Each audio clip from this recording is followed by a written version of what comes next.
Hello everyone. Welcome to EduTap's another insightful session of Perspective 360 degree where we do current affair based answer writing practice in a detailed and structured manner.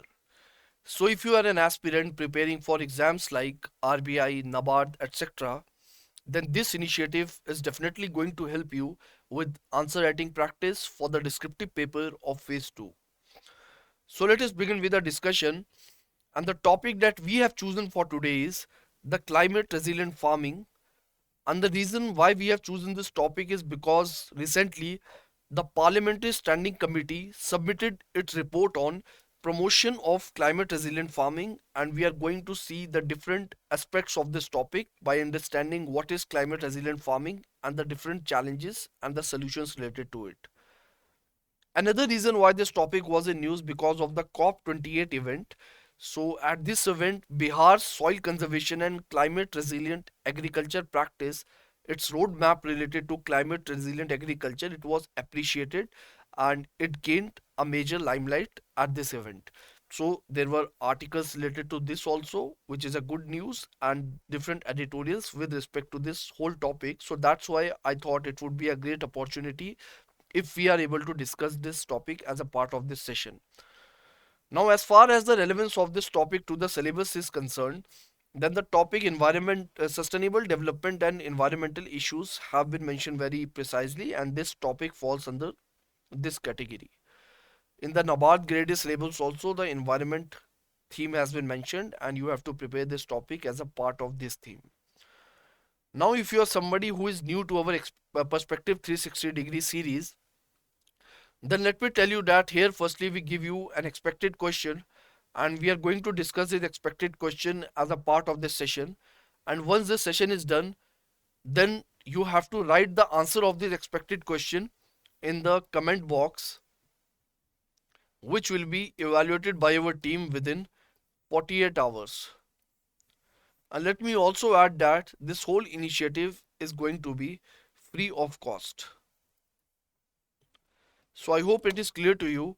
Now let us see our expected question for today, which is, what do you understand by climate resilient farming, and discuss the challenges associated with the adopting climate resilient farming practices and propose solutions. Now, as you would be knowing that before we directly jump to the answer of this question, what we do is firstly we will identify the keywords that will help us to understand the demand of this question. So the first keyword is, what do you understand by climate resilient farming? So question is very straightforwardly asking about the definition of climate resilient farming. Now it is asking about discuss the challenges associated with adopting climate resilient practices. So what are the challenges with respect to implementation of or adopting of the climate resilient farming practices? The third keyword is propose its solutions. So what solutions we can adopt in order to tackle the above challenges, and at the end we are going to write our conclusion of the answer. So here we have a blueprint for you that you can follow in order to write your answer in the comment box and also in an examination. So you have to follow this type of methodology in order to structure your answer in the exam.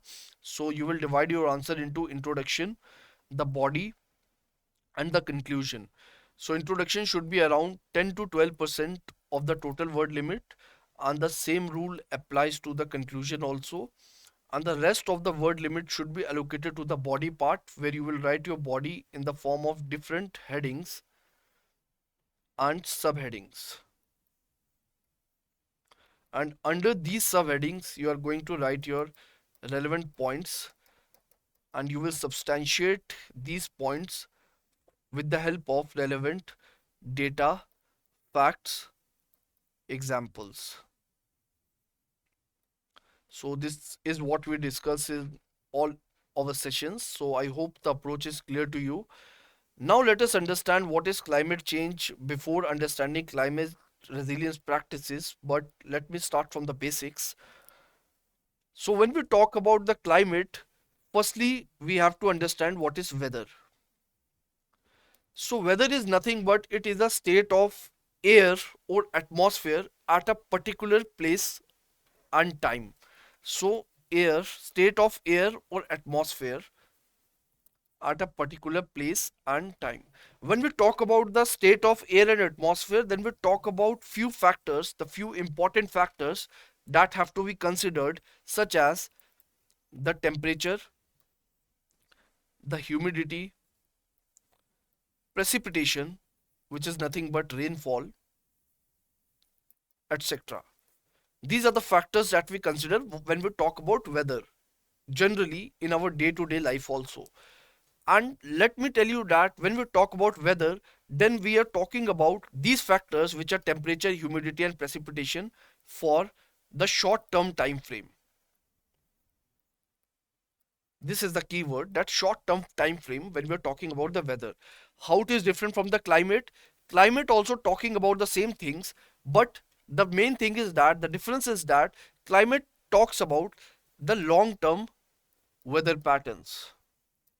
So when we talk about these factors for the long term, that is, when we talk about weather, we are talking about usually for day to day basis, or week to day week basis, or hour to hour basis. But here we talk about for the long term, longer than that, mostly more than 30 years weather patterns. When we talk about for such a longer period of time, then this is nothing but the climate. So this is the basic difference between climate and weather. You would already be knowing that, but for those of you who do not know it, I'm starting from the basics.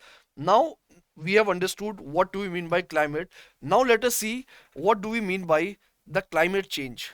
So as the name suggests, climate change means the change in climate, that has happened on the earth throughout the earth history. And let me tell you that this change in climate that has happened throughout the earth history has occurred due to mainly two factors.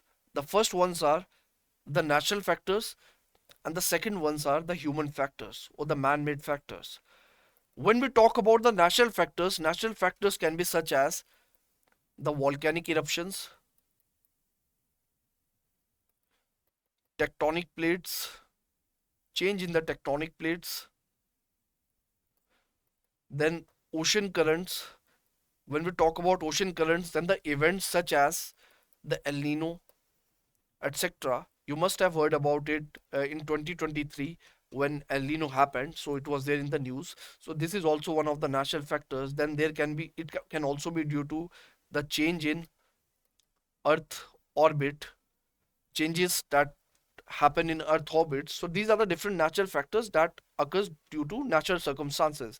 Now, when we talk about these changes in the climate change, when we talk about the climate change throughout the Earth history, then what we have witnessed in the recent times, in the since the last century, is that this climate change has been happening very rapidly. This change has been happening very rapidly at a faster pace, and what the scientists have found is that this change is not happening, this rapid change is not happening because of these natural factors. Though the natural factors are contributed to the climate change, but this rapid change that has been happening is not primarily because of the natural factors. This rapid change has been happening because of the human factors.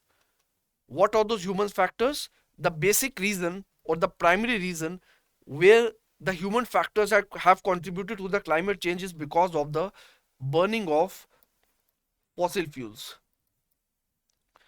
Fossil fuels such as oil, gas, coal, etc. Because when these fossil fuels are burned in the factories, when we use these fossil fuels in the transport sector, then what happens is that it leads to emission of greenhouse gases. What type of greenhouse gases? Such as the carbon dioxide, methane, etc. And when these gases are released by the fossil fuels, when they are released in the air, what happens is that they get trapped in the atmosphere. And because of this trapping, what happens is that it leads to a rise in the temperature of Earth. And when this temperature or this rise happens on a rapid basis, happens very continuously at a fast pace, then what we call it the climate change that is happening because of the human factors. So this is the basic idea behind the climate change that we are going to discuss today, whose primary reason are the human factors, and we are going to understand in a detailed manner how this change has been happening in the recent time. So if you go through this graph, so this graph represents the temperature anomalies that have been happening in the different centuries in the long term history of the earth. So if we see this 0 degree, this 0 degree represents the baseline, which is the average temperature from 1881 to 1910. So this baseline represents the average temperature, and on the basis of this baseline, what we are doing, we are calculating the temperature anomalies of different years in the earth history. So we are starting from the 1880s. So if you see these temperature anomalies, the changes or the shifts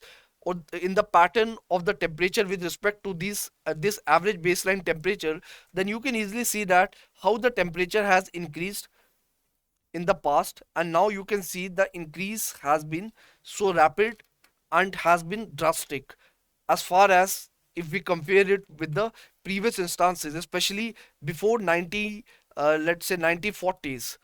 So that there has been rapid increase in this temperature, and this increase has been drastic. So this is nothing but this is something that we are witnessing, the climate change, mainly or primarily because of the human factors. So you can also see the rise in the carbon dioxide levels. And let me also tell you that since the time the industrial revolution has happened, the carbon dioxide that have been emitted as a result of this industrial revolution, mainly because of the burning of the fossil fuels, what this has led to, this has led to the rise in carbon dioxide levels in the atmosphere by 50%.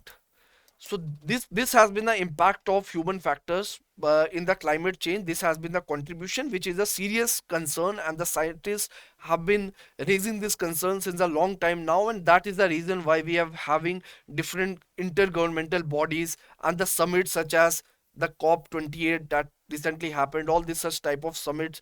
So that is why we are considering climate change as at a major level, at a serious concern, and different happenings have been happening related to it. So let us now see the definition of climate change. I've explained you in a detailed manner, then now it will be easier for you to understand it. So climate change refers to long-term shifts in temperature and the weather patterns. Earth's climate change is now changing faster than at any point in the known history of the climate, primarily as a result of human activities. And we have understood with the graph also that how this pattern have been changing, how this shift has been happening in the recent time. So I hope this point is clear to you. Now you are in a position to understand the different key highlights that have been mentioned as a part of this parliamentary standing committee report. So the report talks about the increase in temperature. So it has talked about the increase in the temperature by approximately zero point 0.7 degree between 1901 to 2018. Then it also talks about the warming of the Indian Ocean. The average sea surface temperature increased by 1 degree centigrade from 1951 to 2015. Then it also discusses about the change in the rainfall, experienced a decline of approximately 6% between the years of 1951 to 2015, particularly noticeable after over the Indo-Gangetic plains and the Western Ghats. Then the fourth observation is regarding the increase in the droughts in regions such as the central India, the southwest west coast, and the southern peninsula and the northeast. So what we can witness from this is that the climate change has had multiple factors, or the multiple events or impacts with respect to the earth, that has led to the extreme weathers such as heat waves, droughts, etc. Then it has also led to glaciers melting, that has led to the rise in the sea level, and it has also impacted the ocean warming. So this is nothing but these are the events that have been happening because of the climate change, and you can write these data in your notes so that you can use it anytime if the question comes related to the climate change, and also you can use it in your essays if the question comes related to the topic environment. You can these points are very common, and it will help you to follow this one size fit all approach, and you can add it to your notes. So now let us jump to the introduction part, which is regarding the climate resilient farming. So now let us understand the climate resilient farming.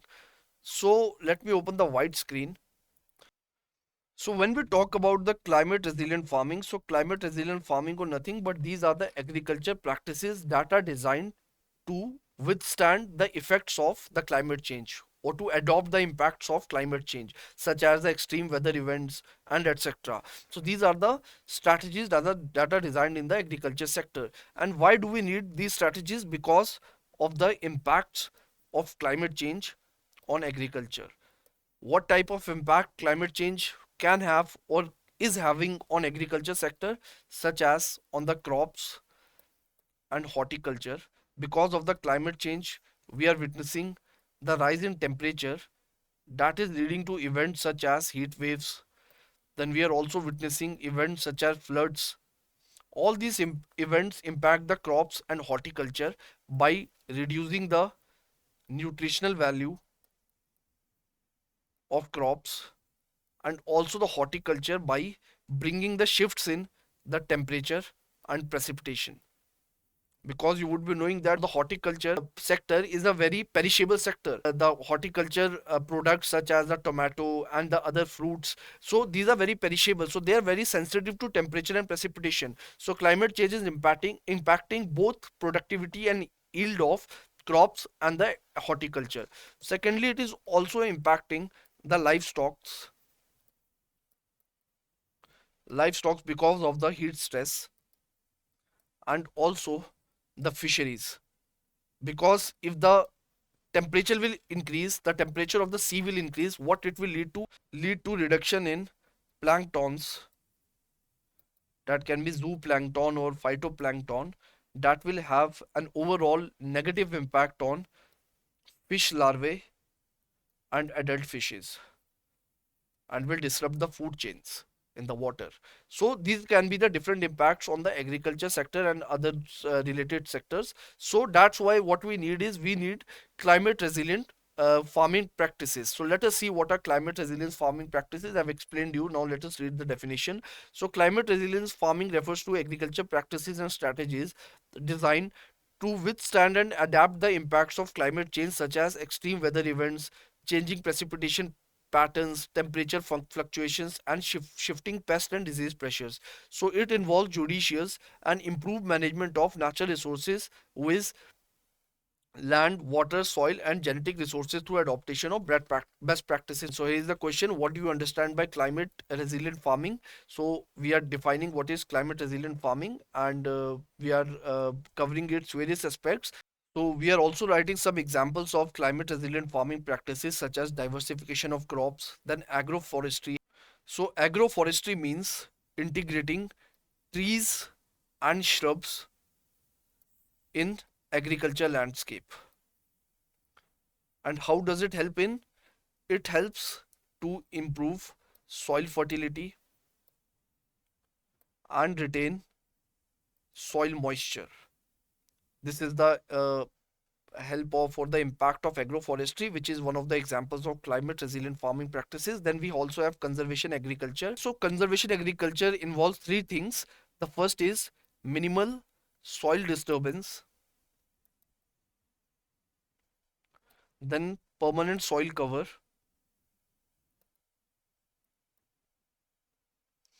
and then diversified crop rotation. So how does it help in? It helps to maintain the soil in let the soil be in its original state, and helps in to retain the moisture and water retention, and also in carbon sequestration.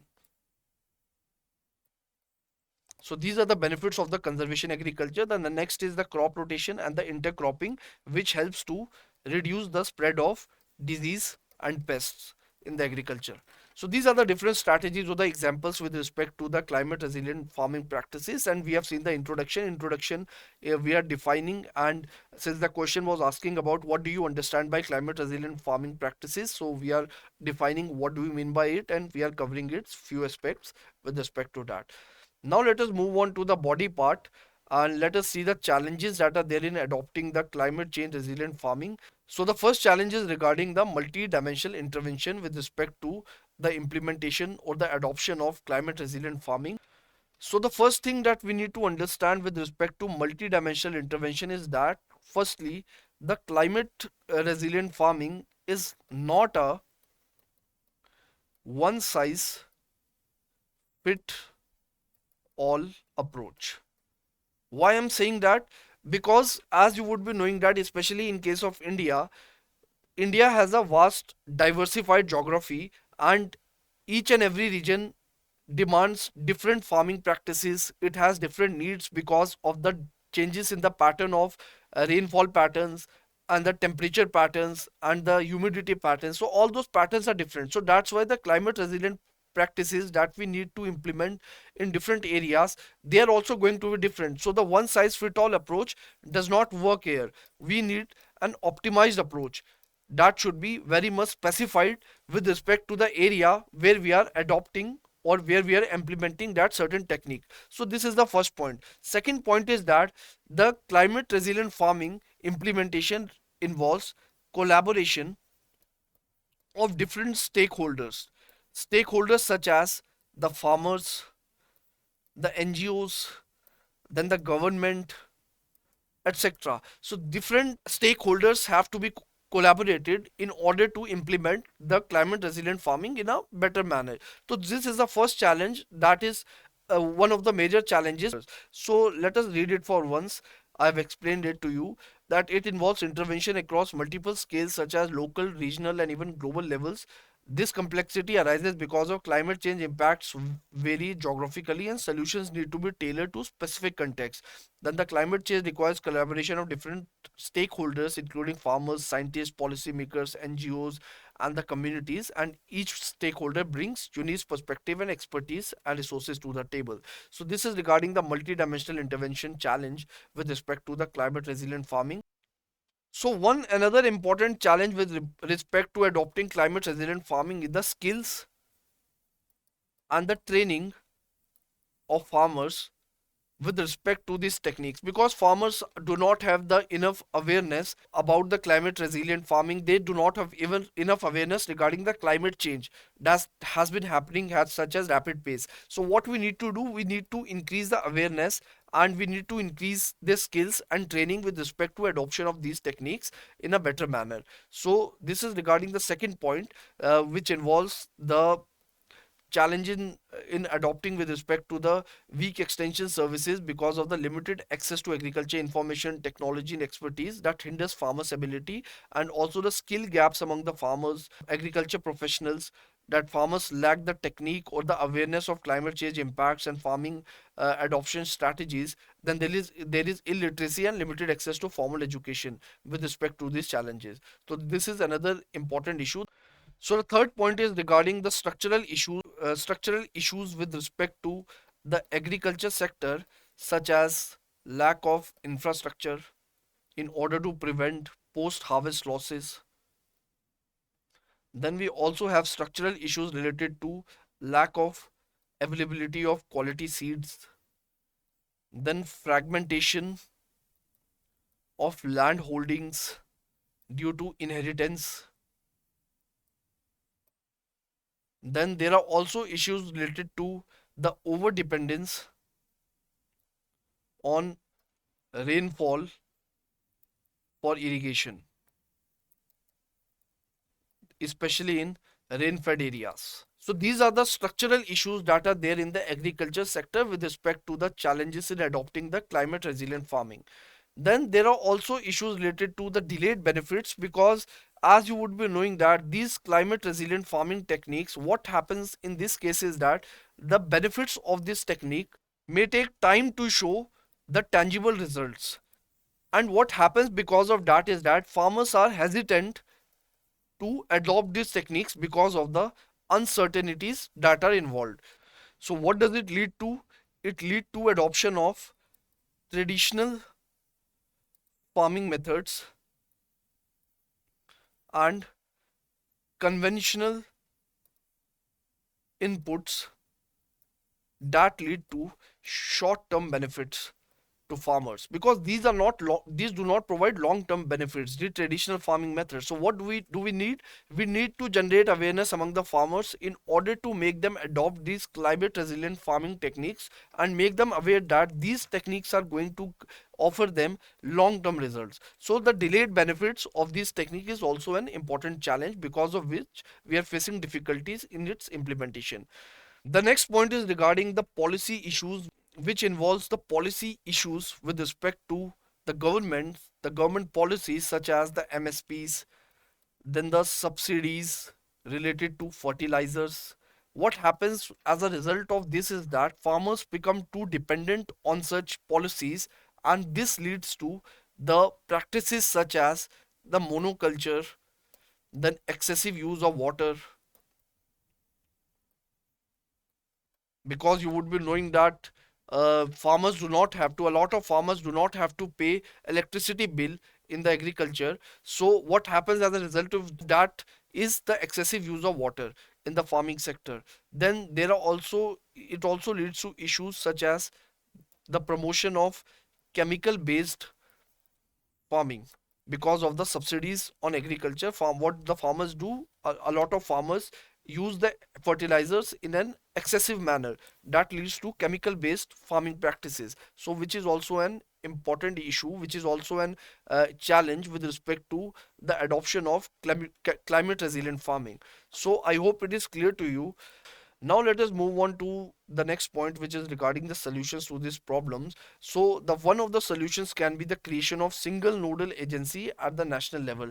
So we need a nodal agency at a national level, at a central level, that will help us to streamline the resource allocation, policy development, and the investment coordination, which will help us to increase the efficiency in the agriculture sector, and will help us to implement the adoption of climate resilient farming methods. So this is what we have written here with respect to the resource allocation and the policy development, and how it will help in enhancing the efficiency in directing funds from various resources, including the domestic budget and the international assistance, toward the priority areas. So what we need a single nodal agency at a national level in order to handle this issue of climate resilient farming.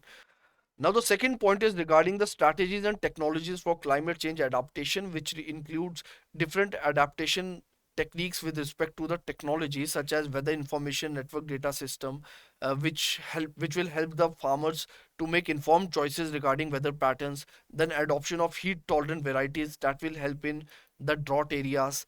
Then better livestock feed management system, and the water management techniques such as groundwater recharge techniques and adoption of scientific water conservation methods. So these are the techniques or the technology based solutions that can be adopted in order to deal with the climate change. So the next point is regarding upscaling of proven resilient practices, such as the climate resilient villages model, in which the government helps the villages in order to adopt climate resilient techniques to deal with the climate related hazards or the events such as the floods or the heat stress, etc. So it was the project that was established under NICRA, where the government helps the villages in order to adopt these techniques. So such methods or such initiatives should be promoted at a larger scale. So the next solution is implementation of measures related to greenhouse gas reduction for agriculture. So for example, what we can use is system for rice intensification that aims to increase rice yield by using fewer resources, such as by using less water, fertilizers, seeds, etc. So what it does, by using fewer resources, it increases the rice yield. So what will happen as a result of that?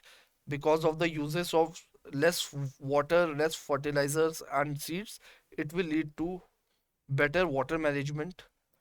It will lead to reduction in nitrous oxides. It will also reduce the methane emissions, and ultimately will help to adopt better climate resilient farming technique. So this can be another important solution. Such type of technique should be promoted. Then the next is awareness at panchayat level. So an aware sarpanch will act as a force multiplier and in turn educate the farmers who are the frontline warriors about the effects of climate change on agriculture. So this point is self-explanatory that we need to uh, raise awareness at the through decentralization by utilizing the panchayats in order to spread the awareness among the farmers regarding the climate resilience farming techniques. So I hope this point is also clear to you. So now let us move on to the conclusion part where we are going to divide our conclusion into conclusion starter, then the explanation of starter, and at the end we are going to write the way forward. This is how we write our conclusion in a structured manner, in a methodological manner in all our sessions, and we are going to follow the same approach for this answer also. So in the starter, what we do, we take a stand regarding whether we disagree or we agree with what the question is stating. So basically we are addressing the question in one line, and we are going to write all these three things in a very precise and concise manner in order to write our conclusion within word limit. So let us read the conclusion. So climate resilient farming is paramount in ensuring sustainable agriculture in the face of climate change induced challenges. What we are doing, we are addressing the question that yes, climate resilient farming is paramount. It is important in ensuring sustainable agriculture. So we are taking a stand that yes, we agree what the conclusion is, what the question is stating. We are addressing the question in the first line, which is our conclusion starter. The next part is the explanation of the starter, where we are writing the explanation about why do we think that climate resilient farming is paramount. So the reason is that it is crucial for safeguarding food security, livelihoods, and environmental sustainability. This is the reason why we think that climate resilient farming is paramount in ensuring sustainable agriculture. So we have done our second step also. Now the last step is the way forward. What we need to do next. So to promote CRF, which is climate resilient farming, do not write this abbreviation in your exam. Write the full term, which is climate resilient farming. So to promote climate resilient farming further, concerted efforts are needed to enhance awareness. So what we need to do as a part of way forward, we need to enhance awareness, facilitate policy support, and foster multi-stakeholder partnership. So that's how we have to write our conclusion in a very structured manner. And what will happen as a result of that? This will help in building resilience in agriculture system, ensuring their viability and productivity in changing climate, in a changing climate. So that's how we have written our conclusion. Every part is very well structured, and this is the approach that I want you to follow in your answers also in the comment box and also in your examination. So I hope the conclusion approach is also clear to you. So that is it for today. This is the question that we have discussed, and you have to write your answer in the comment box. That will be evaluated by our team within 48 hours. And I hope this is clear to you. And that is it for today. Thank you so much and all the best.